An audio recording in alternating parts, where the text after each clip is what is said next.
The money was appropriated for the border wall. I tried to get them to redirect that money. They didn't. They wouldn't. And in the meantime, there's nothing under the law other than they have to use the money for what it was appropriated. I can't stop that. Do you believe the border wall works? No.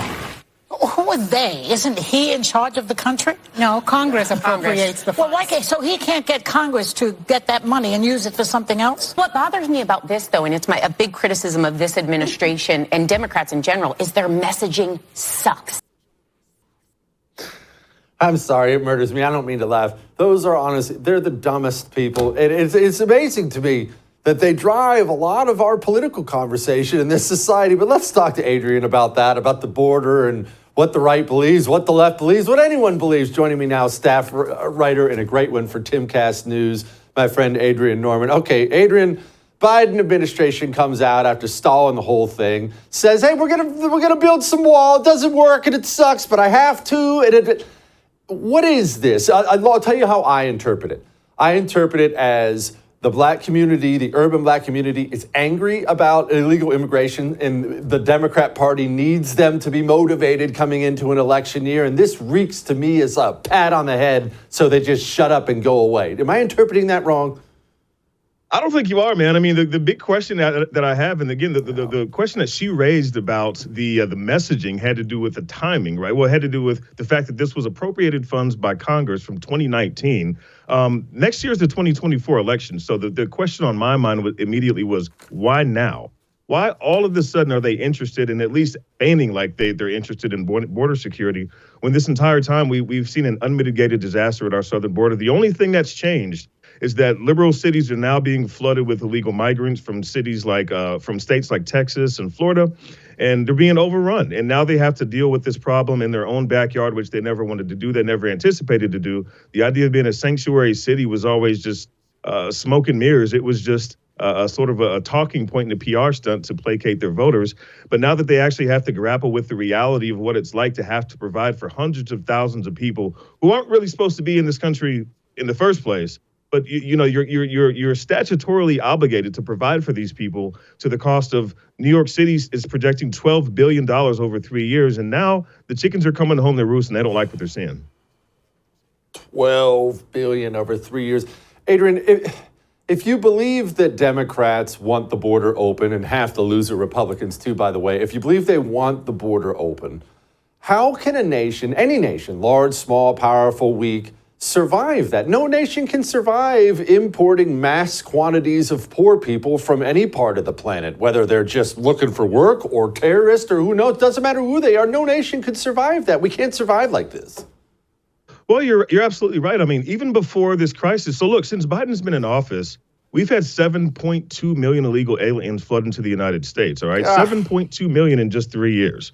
The last fiscal year alone, we saw more than under all 4 years of the Trump administration combined. So nobody can say this isn't a crisis. According to the Federation for American Immigration Reform, FAIR, the cost of illegal migration, and this is before the surge that came under Biden, Americans were spending $150 billion per year. I mean, we're up in arms over Ukraine, and we've only given Ukraine about $113 billion in aid, right?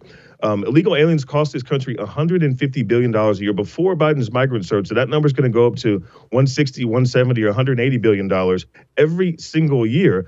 This is something that's unsustainable. We're going to have to print more money for this. We're going to see inflation increase. We can get into the crime issues. We can get into the other issues that we're seeing and get in some of these other cities right now that are having massive hysteria over what's happening. But something has to change.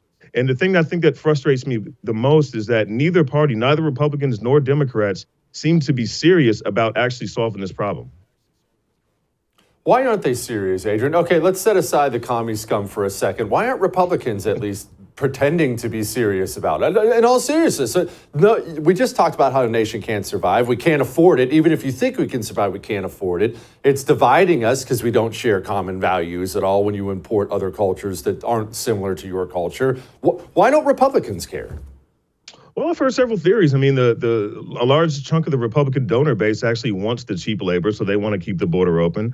But also, I think it's sort of a general theme in politics. If you don't fix a problem, you can continue to fundraise off of it and campaign on it, right? It's like what we're seeing in California with the homeless crisis. I mean, the homeless czar out there get something like $450,000 a year. Do you think they're actually going to fix the problem when there's that much of a paycheck associated with it? So the overall incentive structure in terms of our politics and what actually rewards you in this country is skewed. So there's no incentive to actually fix the problem and do the right thing for the American people.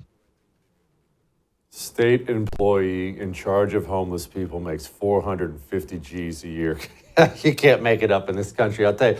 All right, I don't want to overblow, because this would be tempting for me to do, any potential divisions with Democrats. But, well, here is Eric Adams. We can't have a rule that one can come from anywhere on the globe and come to New York City and remain in New York City as long as they want, and taxpayers must pick up the cost. Adrian, do we have tensions coming? I know there's already simmering tensions there between Adams and Biden. Biden visits New York, does not sit down with Eric Adams. That is the biggest sign in the world in politics. They are having issues with each other. Eric Adams can't print money. Joe Biden, because of his commie overlords, can't secure the border. Are we going to see divisions here? I mean, we're already seeing divisions, and I'm less concerned with division between the senior levels of the political class. I couldn't care less about whether Biden gets along with Eric Adams. My concern is the actual American people on the ground who are suffering, who have needs that need to be met, who have economic issues, who are dealing with inflation, who are dealing with high gas prices, who now have to deal with the fact that, like in Chicago, we're seeing city officials dole out millions and millions of dollars to, again, shelter people who circumvented our laws to come here and basically demand that we provide for them. Meanwhile, people need better jobs. People need better housing. People need to figure out how to get out from under this debt. And these communities need real help, and they're not getting that help because the government is picking and choosing favorites. They're playing favorites with other people rather than taking care of the people who elected them to represent them in their own communities. And it's sad to watch. So the division is already here. I can't imagine it's going to get any better because, look, at the end of the day, even if they were to enact border security tomorrow, we got 7.2 million people who are already here who aren't going to be leaving anytime soon. Those people, again, statutorily have to be provided for. So this is just it's a huge mess, bro. I don't know how we're going to get out of it.